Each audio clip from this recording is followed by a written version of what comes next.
प्रिय विद्यार्थियों, आज का विषय है कवि भवानी प्रसाद मिश्र। तो कवि भवानी प्रसाद मिश्र, इनका जन्म 1913 टिगरिया गांव, होशंगाबाद, मध्य प्रदेश में हुआ था। इनकी प्रमुख रचनाएं हैं सतपुड़ा के जंगल, सन्नाटा, गीत फरोश, चकित है दुख, बुनी हुई रस्सी, खुशबू के शिलालेख, अनाम तुम हो, इदम न मम आदि। तो इन्हें कई पुरस्कारों से सम्मानित किया गया, जिसमें साहित्य अकादमी पुरस्कार, मध्य प्रदेश शासन का शिखर सम्मान तथा दिल्ली प्रशासन का गालिब पुरस्कार एवं पद्मश्री सम्मान से अलंकृत किया गया। भवानी प्रसाद मिश्र की मृत्यु सन 1985 में हुई। सहज लेखन और सहज व्यक्तित्व का नाम है भवानी प्रसाद मिश्र।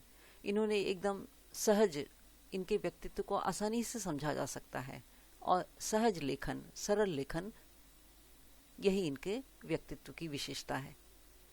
कविता और साहित्य के साथ साथ राष्ट्रीय आंदोलन में जिन कवियों की सक्रिय भागीदारी थी, तो कवि भी राष्ट्रीय आंदोलन से जुड़े हुए थे और उन्हीं में ये प्रमुख हैं। गांधीवाद पर आस्था रखने वाले मिश्र जी ने गांधी वाङ्मय के हिंदी खंडों का संपादन कर कविता और गांधी जी के बीच में एक सेतु का काम किया है, अर्थात कविता और गांधी जी के बीच में उन्होंने एक पुल का काम किया है। तो कवि के द्वारा रचित घर की याद कविता में घर के मर्म का उद्घाटन है कि कवि जेल में बंद है और उन्हें घर की याद आ रही है, तो इसी दुख का जो है वर्णन घर की याद कविता में किया गया है। कवि को जेल प्रवास के दौरान, जेल में रहते हुए घर के विस्थापन की पीड़ा सालती है अर्थात दुख पहुंचाती है। तो घर से अलग होने की पीड़ा और उन्हें बहुत कष्ट पहुंचा रही है। कवि के स्मृति संसार में उनके परिजन एक एक कर शामिल होते चले जाते हैं। कवि को अपने परिजन, अपने परिवार के सदस्यों की एक एक करके उन्हें बहुत याद आ रही है। घर की अवधारणा की सार्थक और मार्मिक याद कविता की केंद्रीय संवेदना है। तो घर की याद और उसका जो हृदय को छू लेने वाला जो वर्णन है, यही कविता का केंद्रीय भाव है। तो यह था घर की याद कविता का संक्षिप्त परिचय। प्रस्तुत है कविता घर की याद। तो कवि जेल में बंद है, वह अकेले और उदास हैं। वह अकेलेपन से बहुत दुखी हैं और घर को याद करते हुए अत्यंत भावुक हैं। उन्हें घर की अत्यधिक याद आ रही है। तो कवि अपने घर को याद करते हुए कहते हैं कि आज पानी गिर रहा है, कि सावन के महीने में आज घनघोर वर्षा हो रही है, आज बहुत पानी बरस रहा है, बहुत पानी गिर रहा है। अब बहुत पानी गिर रहा है कि कवि की आंखों से भी आंसू बह रहे हैं। तो सावन की बरसात तो हो रही है, इसके साथ साथ कवि अपने घर को याद करके अत्यंत दुखी हैं कि उनकी आंखों से भी आंसू बह रहे हैं। रात भर गिरता रहा है पानी, रात भर बरसता रहा है और प्राण मन घिरता रहा है, और कवि अपने घर की याद में घिर रहे हैं। उन्हें घर की याद आ रही है। बहुत पानी गिर रहा है, घर नजर में तिर रहा है मतलब तैर रहा है। आज अत्यधिक बरसात हो रही है और उनकी आंखों के सामने उनके घर का दृश्य तैर रहा है, अर्थात उनकी आंखों के सामने घर का दृश्य एक एक कर उनकी आंखों के सामने आ रहा है। घर की मुझसे दूर है जो, घर खुशी का पूर है जो। उनकी आंखों के सामने घर नजर आ रहा है, तो वह कह रहे हैं कि घर मुझसे बहुत दूर है। वह घर खुशी का पूर मतलब भंडार, और जो मेरा घर है वह खुशी का भंडार है, और वह घर मुझे पूरी तरह से याद आ रहा है। घर में 4 भाई। कवि अपने घर को याद करते हुए कहते हैं कि उनके घर में उनके 4 भाई हैं और मायके से बहन आई। उनकी बहन मायके में बहन आई, उनकी बहन भी अपने ससुराल से मायके में आई है। बहन आई बाप के घर, उनकी बहन अपने पिता के घर में आई है, लेकिन पिता के घर में आकर भी उसे सुख नहीं मिल रहा है। हाय रे परिताप के घर, परिताप मतलब कष्ट। तो वह अपने पिता के घर भी आकर भी वह कष्टों से घिरी हुई है, क्योंकि उसका एक भाई जेल में बंद है। तो बहन अपने मायके आई हुई है, फिर भी वह कष्टों से भरी हुई है, क्योंकि उसका एक भाई जो है वह जेल में बंद है। घर में सब जुड़े हैं, घर में सब जुड़े हुए हैं, सभी लोग एकत्र हैं। कि सब इतने कब जुड़े हैं? सब आपस में एकदम जुड़े हुए हैं, सब आपस में स्नेह से बंधे हुए हैं। 4 भाई 4 बहनें, वहाँ घर में 4 भाई हैं और 4 बहनें हैं, और वह 4 भाई भुजाओं के समान हैं। 4 भाई 4 भुजाओं के समान हैं, और प्यार बहनें, उनकी बहनें प्रेम का सागर हैं, उनकी बहनें प्रेम से भरी हुई हैं। और माँ बिन पढ़ी मेरी, कवि कहते हैं कि मेरी माँ बिना पढ़ी लिखी है। दुख में वह गढ़ी मेरी, वह इतनी स्नेहमयी है कि वो अपनी माँ को याद करते हुए कवि कहते हैं कि उनकी माँ पढ़ी लिखी नहीं है, दुख में वह गढ़ी मेरी। अब उन्हें बहुत दुख सहा है, मेरे जेल में रहने के कारण उन्हें अत्यधिक कष्ट है। माँ की जिसकी गोद में सिर, रख लिया तो दुख नहीं फिर। तो माँ की गोद इतनी स्नेह से भरी हुई है कि यदि माँ की गोद में सिर रख लिया तो फिर कोई दुख शेष नहीं रह जाता, सारे दुख समाप्त हो जाते हैं।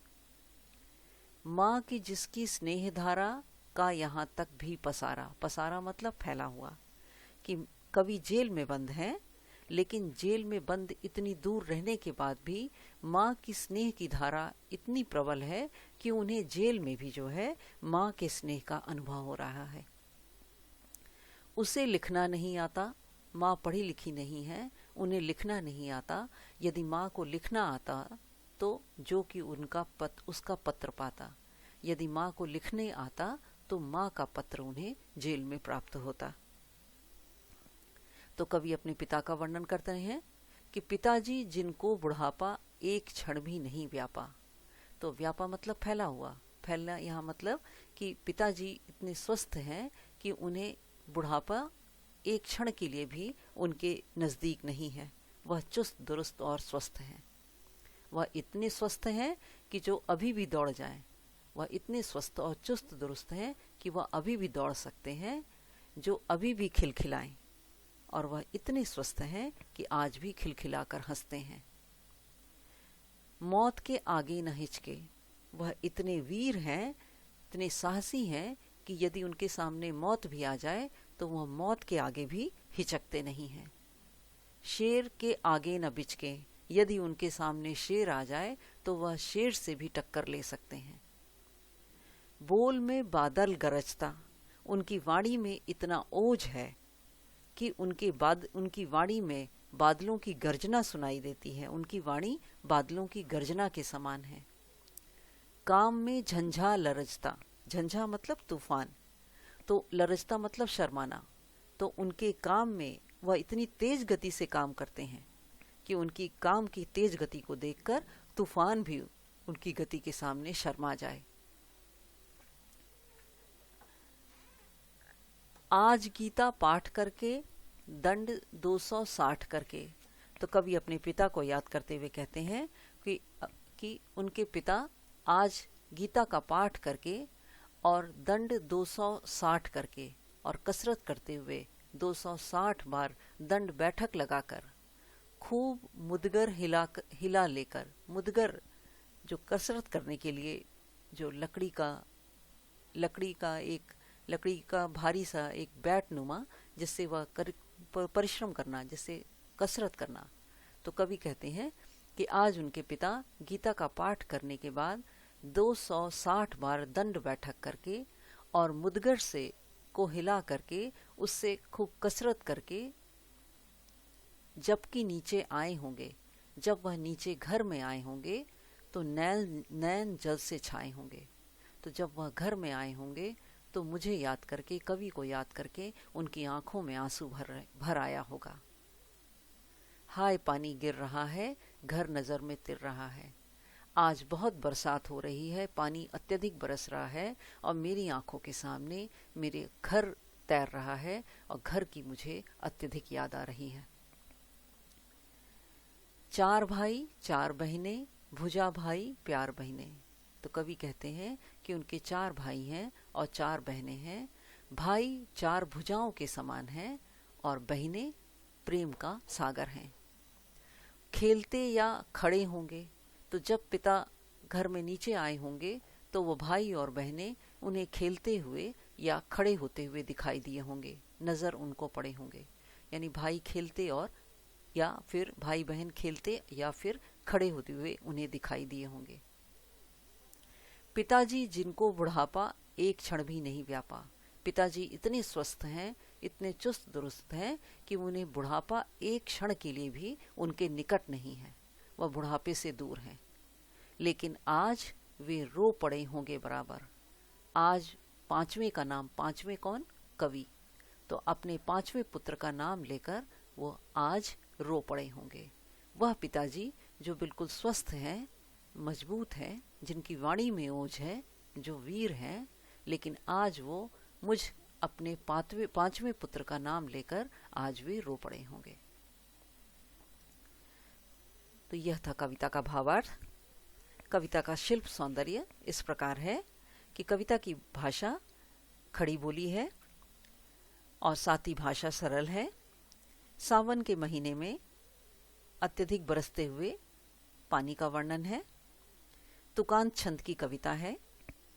पानी गिर रहा है यहाँ पर, पानी गिर रहा है, पानी गिर रहा है यहाँ पर यमक अलंकार है। तो एक अर्थ में पानी बरसने से है और दूसरा जो है आंखों से आंसू बहना। कवि को घर की याद आ रही है, यहाँ पर वर्णात्मक शैली है।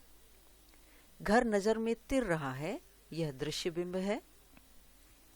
साथ ही साथ माँ के स्नेह तथा पिता के साहस और सुंदर जीवन शैली का वर्णन किया गया है।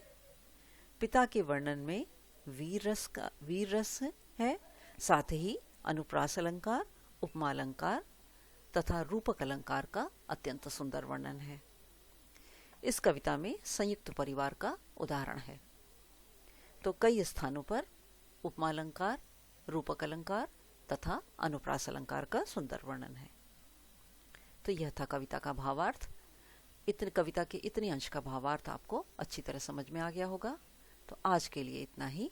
धन्यवाद।